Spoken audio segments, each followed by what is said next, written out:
Heart beat scan ఒక్క second లోనే world class 640 slide CT scan ఇప్పుడు మీ విస్టా ఇమేజింగ్ బంజారా హిల్స్ లో.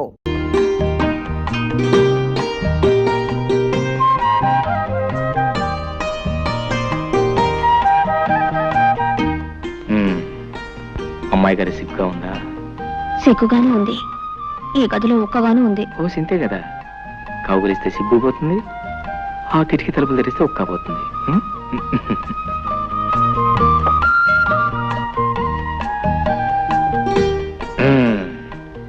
కిటికీ తలుపులు తెరిచాను, గాలి వస్తుంది, నీ ఒక్కపోతుంది. పోతే ఆ సిగ్గు కూడా తీర్చేస్తాను. పాల గ్లాస్ ఎక్కడ పెట్టు, కూర్చో. ఒక ఫ్యాన్ కొనుక్కోవచ్చు కదా. ఫ్యానా? దాందేం భాగ్యం. ఎన్నాళ్ళు ఒంటరివాణి కదా, దాని అవసరం లేకపోయింది. హాయిగా ఆరు బయట పక్కేసి పడుకుంటే ఆ పైరుగాలికి మైమరిచి నిద్ర పెట్టేది.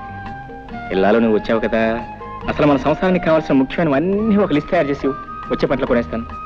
ఫ్యాన్ తోటే సంసారం సుఖంగా సాగిపోతుందా? అబ్బే, భార్యాభర్తల మధ్య ప్రేమ, మమత, అనురాగం అవి ముఖ్యం, అవి ముఖ్యం. నేననేది అది కాదు. మరి ఎంచక్కా తాతయ్య గారింట్లో గదికొక ఫ్యాన్ ఉంది. కొళాయి తిప్పితే నీళ్ళొస్తాయి. భోజనానికి టేబుల్, కుర్చీలు, పడుకోవడానికి డబుల్ కాటు.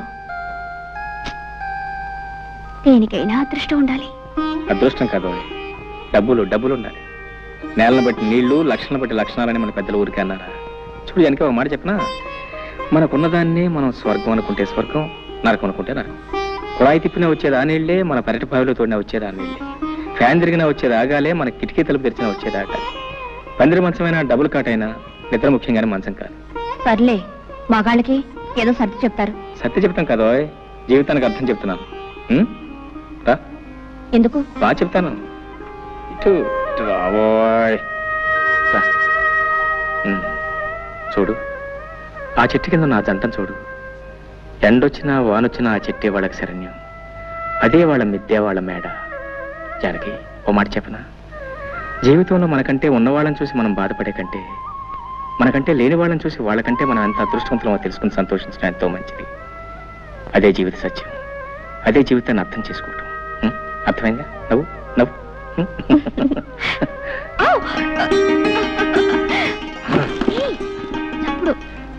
చప్పుడు నువ్వు పట్టించుకోకూడదు. ఇది మాకు బాగా అచ్చొచ్చిన పట్టి మంచం. మా వసువంతా దీని మీద పుట్టిందట. సిగ్గా?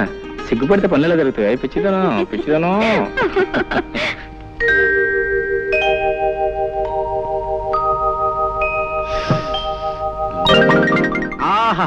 స్వాగతం, సుస్వాగతం.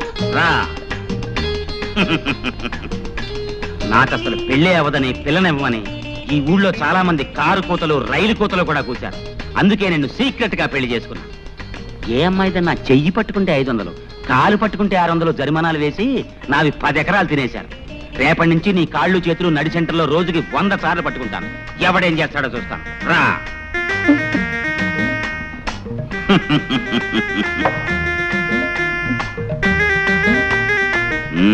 సిగ్గుపడుతున్నావా? బాగా సిగ్గుపడు. ఈ లీలాకృష్ణకి ఆడవాళ్ళని లాలించడం డాల్డాతో పెట్టిన విద్య. శ్రద్ధగా విను. ముందు నేను కౌగలించుకుంటాను. గుబులు గుబులుగా ఉంటుంది, ఏం భయపడకు. ఆ తర్వాత నిన్ను ముద్దు పెట్టుకుంటాను. మత్తు మత్తుగా, గిలి గిలిగా, గుండె దడదడగా ఉంటుంది. కాళ్ళు చేతులు వణుకుతాయి, అయినా భయపడకు. ఆ తర్వాత చెప్పడం కుదరదులే. రెడీ? కౌగలింత. ఇదేం కౌగులంతా?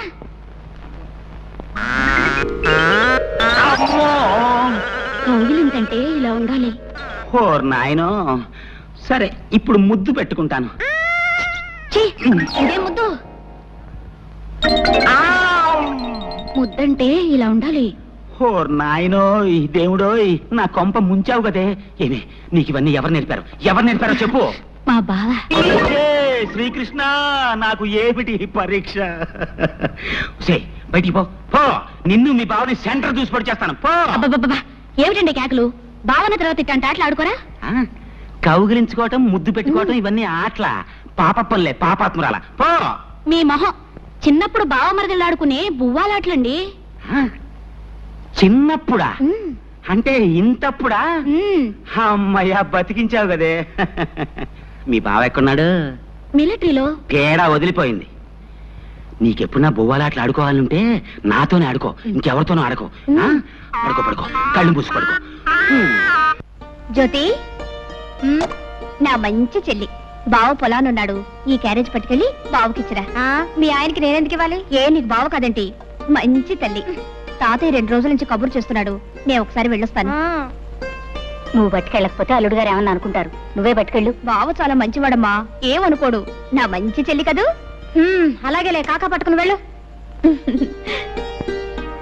మీ పెద్ద కూతురు గారు వంట రుచి చూద్దాం.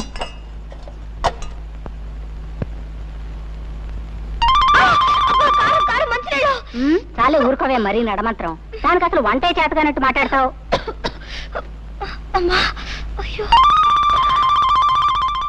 అబ్బా, ఈ వంట తింటే మీ బావు పని అయినట్టే. నేను వేరే క్యారేజీ పెడతాను, పట్రా. ఇదేంటి నువ్వు వచ్చావు? మీ అక్క ఏమైంది? అక్కయ్య జమీందార్ తాతయ్య గారింటికి వెళ్ళింది. ఆహా, కట్టుకున్న 3 కంటే జమీందార్ తాత ఎక్కువాడనమాట. అంత కోపం ఏంటి బావా? పాపం తాతయ్య మరీ మరీ రమ్మని కబుర్ చేస్తేనే వెళ్ళింది. రా తిందువు గాని. అరే నాకు కుదరదా? వదా. ఇవాళకి అక్కయ్యని క్షమించే బావా, రా. సరే, ఇవాళ ఒక్కనాడు క్షమిస్తున్నాను, రేపటి నుంచి క్షమించను. నువ్వు కనుక రేపటి నుంచి క్యారేజ్ తీసుకొచ్చావు నీ కాళ్ళు చేతులు ఎదుర్కొడుతూనే ఉంటున్నావు. సర్లే, రా రా రా, రమ్మంటుంటే. అక్కడ తీసుకునే జానకి. జానకి, అబ్బబ్బా, ఏమిటా కేకలు? కేకలేంటే కేకలు.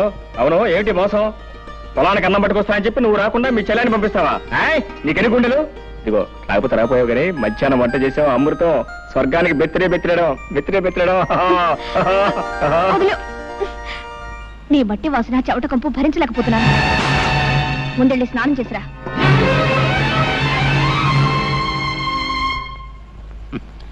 నువ్వు చెప్పినా చెప్పపోయినా నాకంతా తెలుసు మురళి. నువ్వు జానకిని ప్రేమించావు, తప్పు లేదు. కానీ వాళ్ళ బాబేదో కొంపలు ముంచుకుపోయినట్టు ఆ జాతి రత్నాన్ని తీసుకెళ్ళి మోటు రత్నాన్ని కట్టబెట్టాడు. ప్రేమించిన ఆడ దొరకపోతే ఎవరికైనా బాధే. మరి అంత మాత్రాన్ని నువ్వు ఇలా మనసు పాడు చేసుకోవటం నాకు బాధగా ఉంది. జరిగింది మర్చిపోవటం అంత తేలిక కాదు. కష్టమే, చాలా కష్టం, నాకు తెలుసు. అందుకే మర్చిపోవటానికి కొన్ని సులువైన పద్ధతులు కనిపెట్టారు మన పెద్దలు. అవును, చరిత్ర తిరగేస్తుడు.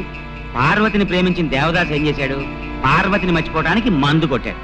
అందాక ఎందుకు, ప్రేమ్నగర్ సినిమాలో నాగేశ్వరరావు ఏం చేశాడు? వాణిశ్రీని ప్రేమించి ఆ అమ్మాయి తిరస్కరించిన తర్వాత బాటిల్ ఓపెన్ చేశాడు. అతనే కాదు, చరిత్రలో భగ్న ప్రేమికులందరూ బాధని మర్చిపోవటానికి మందునే ఆశ్రయించారు. ఏదిగో ఏమిటిదంతా? వద్దు ప్లీజ్. మనం చరిత్రను అవమానించకూడదు. పెద్దలు నడిచిన తోవనే మనము నడవాలి. ఇది ముందు కొంచెం ఘాటుగా ఉంటుంది, ఆ తర్వాత బగరుగా, తియ్యగా, చేదుగా, అచ్చం ఉగాది పచ్చడిలా ఉంటుంది. అబ్బా,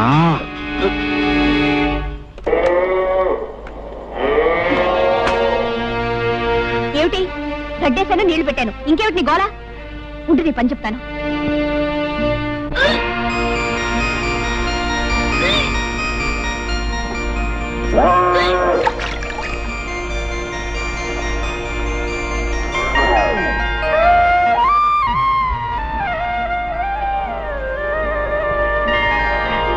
నీకడు బంగారం కాను, ఇంత మంచి వార్త ఎవరికి చెప్పొద్దంటావే. ఉండు జ్యోతి, నేను చెప్పేది పూర్తిగా వినమ్మా.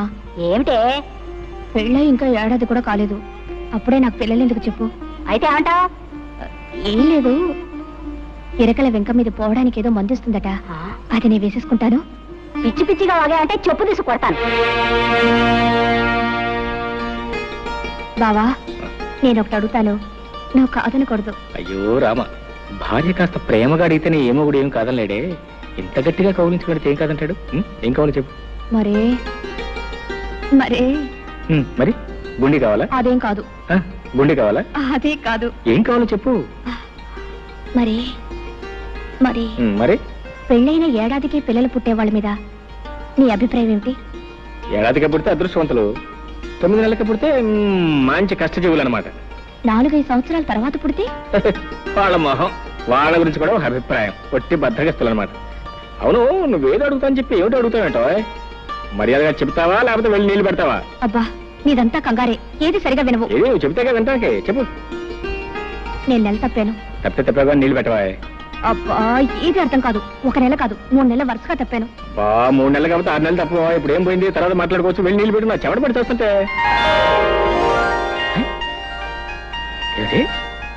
వరుసగా 3 నెలలు తప్పానన్నావా? 3 నెలలు?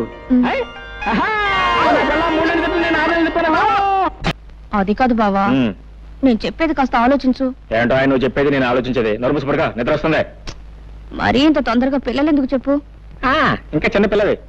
అవును, ఈ మాట చెప్తే మీ అమ్మ ఏదో అందన్నావు, ఏమంది? చెప్పు తీసు కొడతానంది. ఏటో చెప్పు తీసు కొడతానంది. మీ అమ్మ కేవలం మాటల్లో ఉంది, నేను కొట్టి చూపిస్తాను అనుకున్నావు. లీలాకృష్ణ గారు, మీకు శుభవార్త. మగపిల్లాడు పుట్టాడు. సంతోషం అండి, చాలా సంతోషం. ఉండండి, మీ ఫీజు ఇస్తాను. గురువు గారు, నాకు చిన్న అనుమానం. అవకాశం ఇచ్చాను, అడుక్కో. ఏం లేదు, మీకు పెళ్ళై 9 నెలలు అవ్వలేదు కదా, అప్పుడే పిల్లాడు ఎలా పుట్టాడండి? ఓ నాయనోయ్, డాక్టర్ గారు, ఇది అన్యాయం, మోసం, దగ, కుట్ర. మీకు నేను ఫీజు ఇవ్వను. ఏమిటండి మీరు అనేది? పెళ్ళైన 7 నెలలకే పిల్లాడు ఎలా పుడతాడండి? అంటే నా భార్య చాలా ఊరుకోండి, అన్యాయంగా మాట్లాడకండి. కొంతమందికి ఇలా నెలలు నిండకుండానే పిల్లలు పుడుతూ ఉంటారు. అంతేనంటారా? అంతే. ఇదిగోండి మీ ఫీజు. థ్యాంక్స్.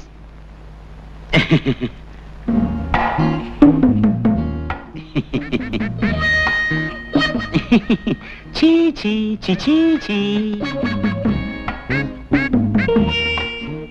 ముక్కు నాదే, మూతి నాదే, కళ్ళు నాదే. భలేవారేనండి మీరు. అబ్బాయి అచ్చం మీ పోలికే. నా పోలికి రాతే ఇంకెవడి పోలికి వస్తుంది? చెప్పు తీసుకొడతాను.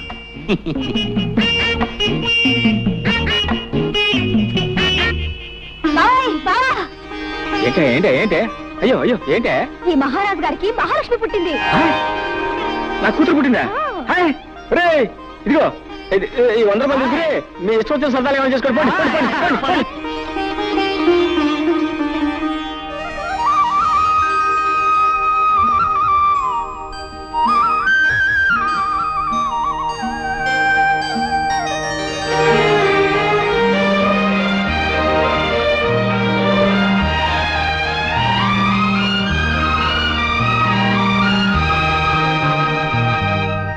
ముద్దు పెట్టుకోవడానికే బిడ్డలా? ఎలాగైతే కన్నావులే గొప్పగా. పిల్లకి స్నానం చేయించడం కూడా రాకపోతే ఎలా? ప్రతిరోజు ఎవరొస్తారు ఈ పనులన్నీ చేయడానికి? చిచి, ఇదంతా నాకు అలవాట్లేదు. ఆహా, నాకు మాత్రం ఉందా? నేనేమన్నా 5-6 కన్నానా? ఆడదన్న తర్వాత ఇవన్నీ తనంతట తనే నేర్చుకోవాలి.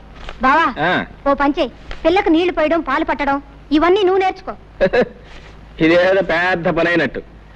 ఇంతలా పెళ్ళానికి సేవ చేయడం నేర్చుకున్నవాడిని బిడ్డకు నీళ్లు పోస్తే ఇద్దరు పుస్తలేనా? నువ్వు రాకపోతే ఎవరు చేసేవారా? నేనే కదా మీ అక్క చేస్తా. మీరిద్దరూ కలిసి నన్నే వెగతాళి చేయక్కర్లేదు. ఏయ్, దాన్ని లగి, నా పని నేనే చేసుకుంటాను. తస్సది, మీ అక్క మా లావు తెలియగలదే. ఎలా ఏడుస్తున్నాయో నా ఒళ్ళో, నవ్వుతుంటే దాని ఒళ్ళో. ఇదిగో యోబాకు, సరాసరి ఇక్కడ తీసురా. మొగుడు పెళ్ళాలు ఇద్దరు కలిసి నా చేత పనులు చేయించుకుంటున్నారు. అబ్బా, ఇవాళ చాలా స్పీడ్ గా ఎక్కిపోతుంది. ఏమిటిదంతా? ఏముంది, ఇది పకోడీ, ఇది మందు, ఇది గ్లాసు. ఇతను మురళి, నేను మాత్రం లీలాకృష్ణ.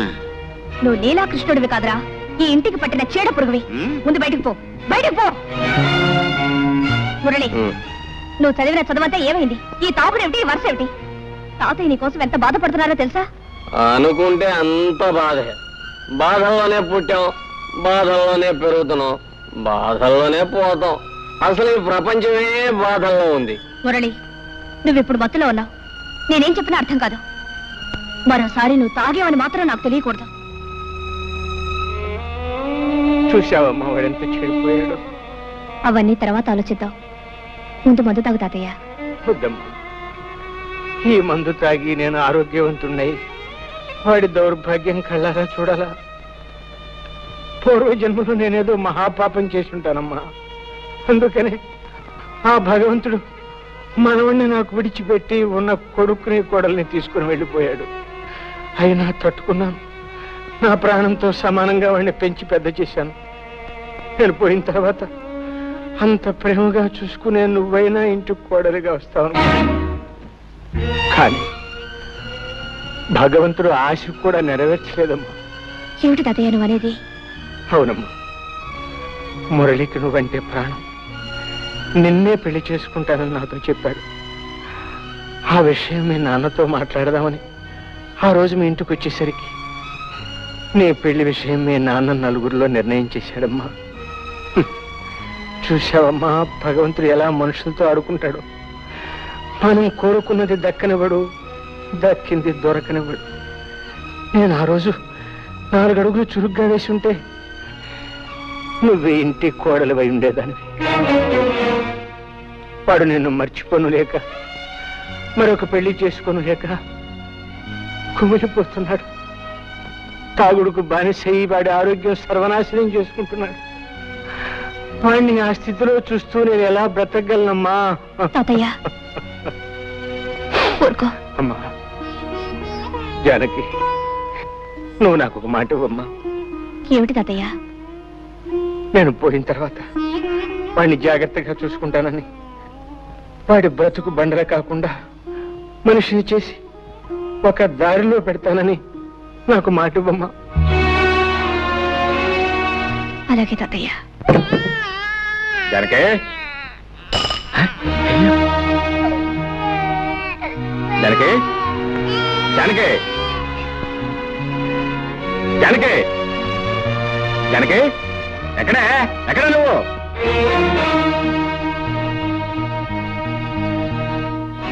ఎక్కడికి వెళ్ళావు? తాతయ్య గారింటికి వెళ్ళాను. ఈ శనిగ్రహం అప్పుడే లేచిపోయిందా? ఎవరు శనిగ్రహం? ఎవరు శనిగ్రహం? పసిబిడ్డను ఇంట్లో ఒంటరిగా వదిలిపెట్టి పెత్తనాలకు వెళ్ళిన చాలక ఇంకా శనిగ్రహం అంటున్నావా? శనిగ్రహం అని నేను వెళ్ళేటప్పటికి నిద్రపోతుంది. అవును, నువ్వు వెళ్ళేటప్పుడు నిద్రపోతుందని, నువ్వు ఇంటికి వచ్చే వరకు నిద్రపోతూనే ఉంటుంది అనుకున్నావా? నేను రావటం కొంచెం ఆలస్యం ఏమైతే తెలుసా? ఉయ్యాలంచి కింద పడేది. ఉయ్యాల్లోంచి కాకపోతే మేడ నుంచి పడ్డానికి మనకి మేడలు లేవుగా. తప్పు చేసిన కాకుండా ఏమిటా పెడసరపు సమాధానం? తాతయ్య కొంట్లో బాలేదు. అవన్నీ సర్దుకొని వచ్చేసరికి ఆలస్యమైంది. తాతయ్య తాతయ్య మాట్లాడితే తాతయ్య ఒకటి దొరికాడు. ఇదిగో, నీ తాతయ్య చాలా డబ్బున్నాడు. నువ్వు వెళ్ళినా వెళ్ళకపోయినా ఆయన చూసుకోవడానికి 10 మంది నౌకర్లు ఉన్నారు. నువ్వు ఆయన గురించి ప్రత్యేకంగా ఏం తాపత్రపడాల్సిన అవసరం లేదు. ఇదిగో చెప్తున్నాను, నువ్వు మళ్ళీ ఆ ఇంట్లో అడుగు పెట్టడానికి వీల్లేదు. ఎందుకు వీల్లేదు? వీల్లేదంతే. వెళ్తే ఏం చేస్తావు? పళ్ళు రాలగొడతాను.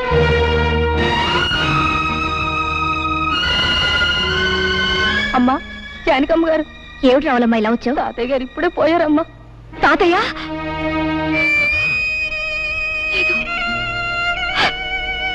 లేదు. ఏంటి, తాతయ్య గారు పోయారు? అవును బాబు. ఎప్పుడు? ఇప్పుడే. సరే, నువ్వు వెళ్ళి మేము వస్తాం. చూసేద్దాం పద. ఎందుకు? బ్రతికున్న మనిషిని చూడడానికి వెళ్తే పళ్ళు రాలగొడతానన్నావుగా. ఇప్పుడు ఆ శవాన్ని ఆఖరి చూపులు చూడడానికి వెళ్ళాలా? నీ మనసు ఇప్పుడు శాంతించిందా? నేను రాను, నువ్వు వెళ్ళు. నీ కూతురు కాపురం ముచ్చట్లు విన్నావా? ఏమిటండి? అల్లుడి మంచితనం చూసుకుని ఇష్టం వచ్చినట్టు పిచ్చి పిచ్చి వేషాలు వేస్తుందట. ఎవరు చెప్పారు మీకు? మన సంగతులు ఊరందరికీ తెలిసేదాకా మందాక రావు. ఒకసారి వెళ్ళి మందలించిరా. చిచి, వెధవ బ్రతికైపోయింది. ఓ సుఖం లేదు, సంతోషం లేదు. ఈ శనిగ్రహం ఏడుపుతాను, మాయదారి వంటతోనూ నా ప్రాణాలు పోతున్నాయి. ఏయ్ నోర్మై, నోర్మై, ఎందుకలా ఏడుస్తున్నావు? ఎందుకు ఏడుస్తున్నావు? నిన్ను కొట్టేనండి చూడు. చాలా సాలేవా బాడాయ్. నోరులేని ప్రస్తుతానికి నీ బెదిరింపులు తెలుస్తాయా? నోరెందుకు లేదు? పెంకులు ఎగిరిపోయేలా ఏడవడానికి పెద్ద నోరేసుకుని మరి పుట్టింది. శని శని శనిగ్రహం అని. నోర్మై, ప్రస్తుతాన్ని పట్టుకుని శని శని అంటావు. బుద్ధి లేదు నీకు? ఆడదన్న తర్వాత కాస్త ఓర్పు సహనం ఉండాలి. కానీ అవతల బారేస్తే ఎదుగుతారా? నేను నీలాగే చిరాకు పడి ఉంటే ఇంత దానివి అయ్యేదానివే. నేను దీనిలాగే ఏడ్చుంటే నీకు తెలిసేది. ఏడవలేదే పాపం, పాక నవ్వుతూ ఉండేదానివి. దీనికంటే ఎక్కువే గొడవ చేసేదానివి. సర్లే, దీనికి పాలు పెట్టి నిద్రపుచ్చుతాను. వంట నాకు వచ్చి తీసుకెళ్ళు. అమ్మయ్యా, రక్షించావు. అమ్మా, సాయంత్రం దాకా తీసుకురాకు. పీడ వదిలింది. జానకమ్మ గారు, వస్తున్నా. జానకమ్మ గారు. ఏమిటి రావుడు ఇలా వచ్చావు? చిన్నబాబు గారి గురించి మీతో చెబుదామని వచ్చానమ్మా. ఏమిటో చెప్పు. పెద్దబాబు గారు పోయిన కాడి నుంచి చిన్నబాబు గారి పరిస్థితి ఏం బాగులేదమ్మా. 24 గంటలు తాగుతూ సరిగ్గా భోజనం కూడా చేయటం లేదమ్మా. మీరైనా వచ్చి కాస్త మందలించండి అమ్మా.